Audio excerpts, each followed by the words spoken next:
ఆ విశ్వాసము మొదట చూడండి, మీరు చదువుతున్న ఒకసారి అందరూ, నేను చదువుతుంటాను, మీరు చూడండి ఆ విషయాలు. నిర్మలమైన మనస్సాక్షితో నేను సేవించుచున్న దేవుని ఎడల కృతజ్ఞుడై ఉన్నాను. ఆ విశ్వాసం మొదట నీ అవ్వయైన లోయలోను. ఎక్కడ చూశాడంట? ఎక్కడి నుంచి వచ్చింది ఈ యొక్క నిర్మలమైన మనస్సాక్షి? ఈ విశ్వాసము ఎక్కడి నుంచి వచ్చింది? మొదట నీ అవ్వయైన లోయలోను. అంటే అవ్వ అంటే అమ్మమ్మ, మా అమ్మ అని అర్థం. మొదట ఈ విశ్వాసం ఎక్కడి నుంచి వచ్చింది?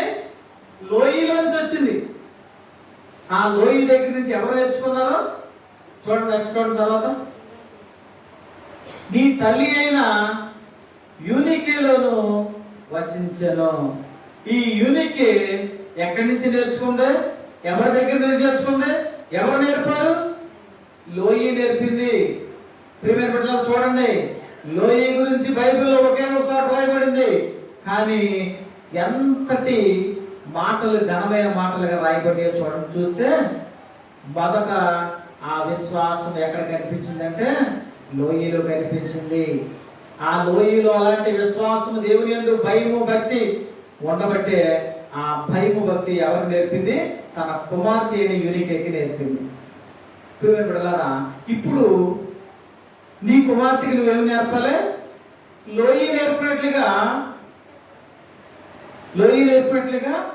భక్తి, ప్రార్థన అనేది నువ్వు నేర్పాలి. ఇది ఎప్పటి నుంచి నేర్పుకుని ప్రారంభించింది?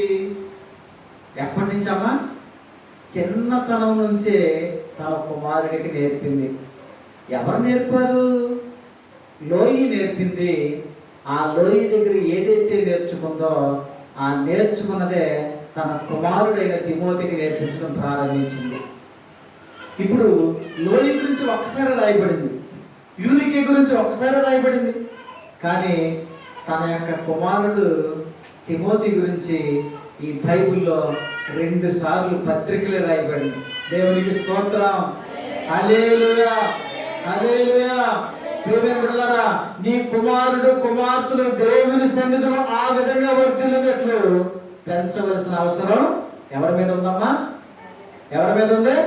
తల్లిదండ్రుల మీద ఉంది. కనుక లోయి ఏదైతే తన కుమార్తె యూనికేకి నేర్పిందో, యూనికే తన కుమారుడికి ఆ విశ్వాసాన్ని నేర్పింది. చూడండి, లోయలోను నీ తల్లి అయిన యూనికేలోను వసించను, అది నీ యందు సహా వసించుచున్నదని నేను రూఢిగా నమ్ముచున్నాను.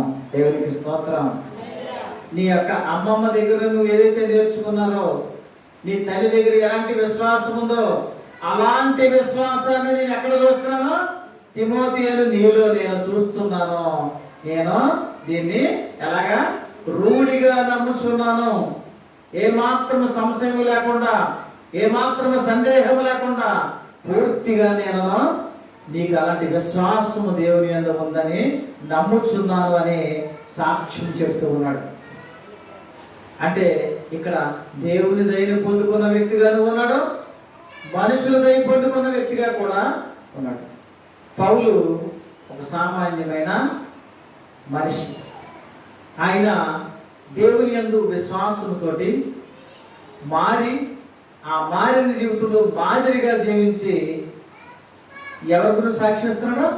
తిమోతి అనే విశ్వాసం గురించి సాక్షిస్తూ ఉన్నాడు. ప్రియమైన బిడ్డలారా, ఇప్పుడు మన జీవితాలు కూడా ఆ రకమైన సాక్షులుగా జీవించే భాగ్యాన్ని దేవుడు ప్రతి ఒక్కరికి ఇవ్వాలని ఆశపడుతున్నాడు.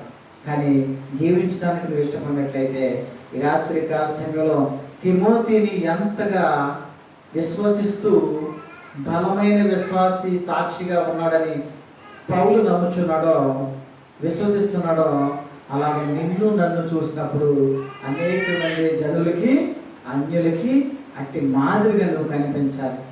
మాదిరిగా నువ్వు కనిపిస్తే వారు మారితే వారి యొక్క రక్షణ అనుభవాన్ని బట్టి రేపటి దినాన్ని గురించి సాక్ష్యం ఇచ్చే అవకాశం ఉంది.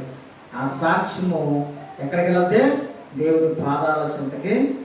కనుక ప్రియమైన బిడ్డలారా, మనందరము కూడా అట్టి విశ్వాసం కలిగి జీవించాలి. బైబిల్లో 2 పత్రికలు కేవలము ఒక వ్యక్తి పేరు మీద రాయబడ్డాయి. ఎవరైనా తిమోతి. ఇప్పుడు లోయి తన యొక్క కుమార్తెకి చెప్పింది యూనికేకి, యూనికే తన కుమారుడికి చెప్పింది.